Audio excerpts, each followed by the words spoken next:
presentamos dos iniciativas, un proyecto de ordenanza junto con Germana Figueroa Casas y Anita Martínez, en donde pedimos a la municipalidad, en caso de ser aprobado este proyecto, que se genere un esquema de protocolos, tanto en efectores públicos como privados, para esta figura del derecho a decir adiós, ¿no? Todos los argentinos nos vimos muy conmovidos por el caso de Solange en Córdoba, el caso del señor Garay en la provincia de San Luis, un caso muy público que fue el de Manolo Juárez en la Ciudad Autónoma de Buenos Aires, en donde uno entiende cuáles son las estrictas medidas sanitarias que tenemos que tomar ante esta pandemia. Estamos pasando por un fenómeno único en la historia moderna, pero también vemos que hay una necesidad extrema, en caso de un diagnóstico gravísimo o terminal, de que haya una despedida entre la persona que está terminal o gravísima y un núcleo reducido de familiares, allegados, tomando todas las precauciones del caso, ¿no? Un protocolo de ingreso y egreso, un protocolo de vestimenta con camisolín, con tapaboca quirúrgico, con protección facial u ocular, con botas y guantes, pero que exista la posibilidad de ese contacto y que no se genere en la ciudad de Rosario. Incluso ya hubo un problema en un sanatorio de la ciudad de Rosario vinculado a este tema, no trascendió tanto, pero lo hubo, y nos parece que tiene que haber una normativa municipal que de alguna manera, teniendo como autoridad de aplicación la Secretaría de Salud de la Municipalidad de Rosario, prevea esta situación.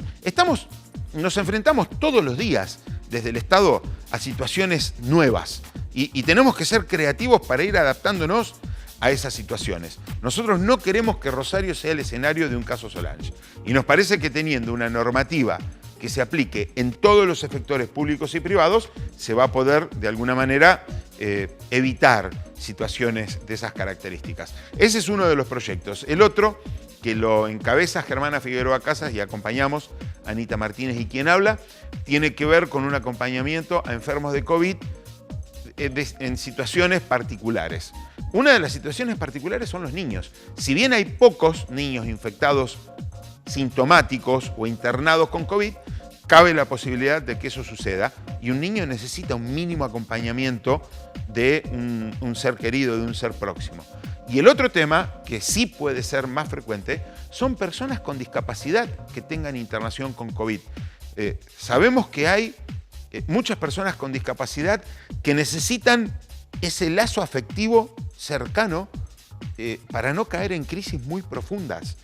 Y si bien nosotros destacamos y resaltamos todos los días, la enorme tarea que está haciendo el personal de salud, todos, médicos, especialistas, enfermeros, ayudantes, camilleros, choferes, están realmente dejando la vida por nosotros. Más allá de la gran tarea del personal de salud, también se necesita esa proximidad afectiva en personas terminales, de COVID o no COVID. Y en el caso de COVID, en el caso de niños, de personas que estén muy graves o personas con discapacidad que necesiten sí o sí ese acompañamiento del ser cercano. Sí, tenemos dos problemas. Por un lado, pasado este fin de semana ya vamos a llegar a 65 días de paro de transporte. Ya llegamos a los 65 días de paro de transporte en lo que va del 2020. Acá indudablemente ha habido falta de fuerza por parte del intendente a la hora de peticionar. Ha habido una actitud, si se quiere, contemplativa del gobierno de la provincia, que quizás se tendría que haber involucrado más en el tema. Lo dijimos hace un tiempo, la plata que estaba prevista para el boleto educativo gratuito en el mes de marzo-abril, ¿dónde está? Está bien, sabemos que hay una gran caída de la recaudación basada en la pandemia y en que la provincia recauda ingresos brutos según lo que facturan las empresas y la municipalidad recauda de ley según lo que facturan las empresas.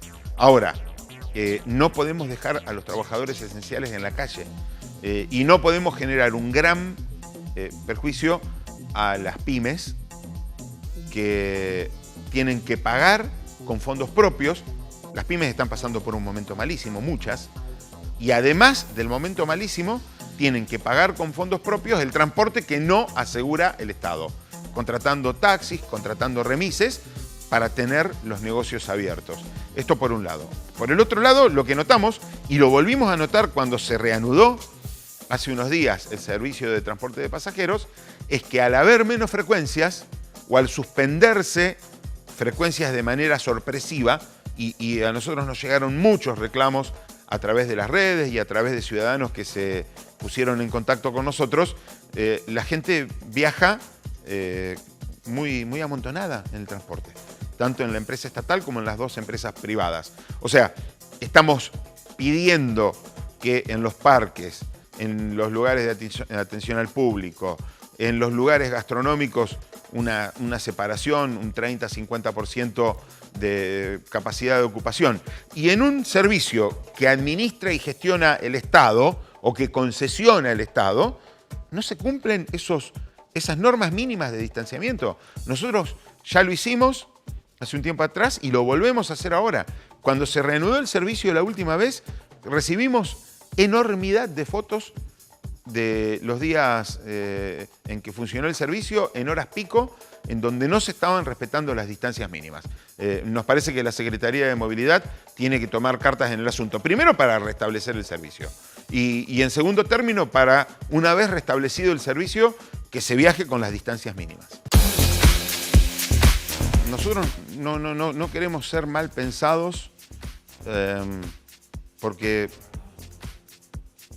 vemos que el paro de transporte le ahorra al Estado una cantidad de plata que tendría que invertir en caso de que los colectivos estén funcionando. Y también evita una posible fuente de contagio. Ahora, esto no puede funcionar de esta manera.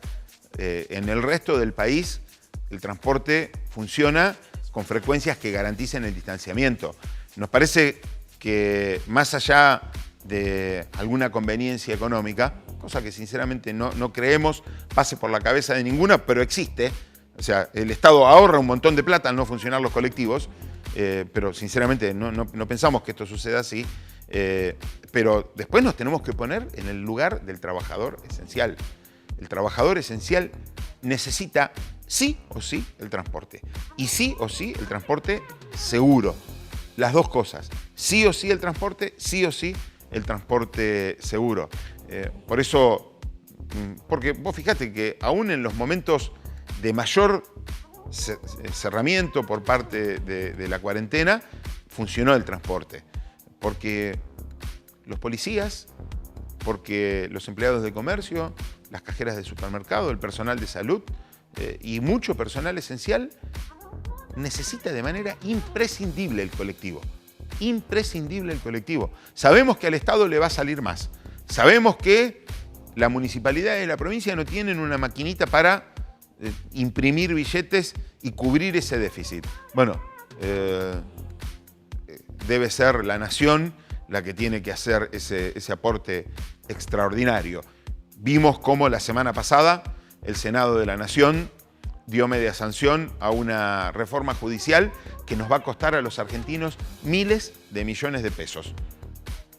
Y que muy posiblemente haya sido un debate estéril porque ojalá no consiga los números en la Cámara de Diputados. Ahora, ¿hay plata para amoldar a criterio del Ejecutivo el sistema de justicia penal? ¿Y no hay plata para garantizarle al trabajador esencial el transporte público? Me parece que acá hay un problema de prioridades por parte del Gobierno de la Nación.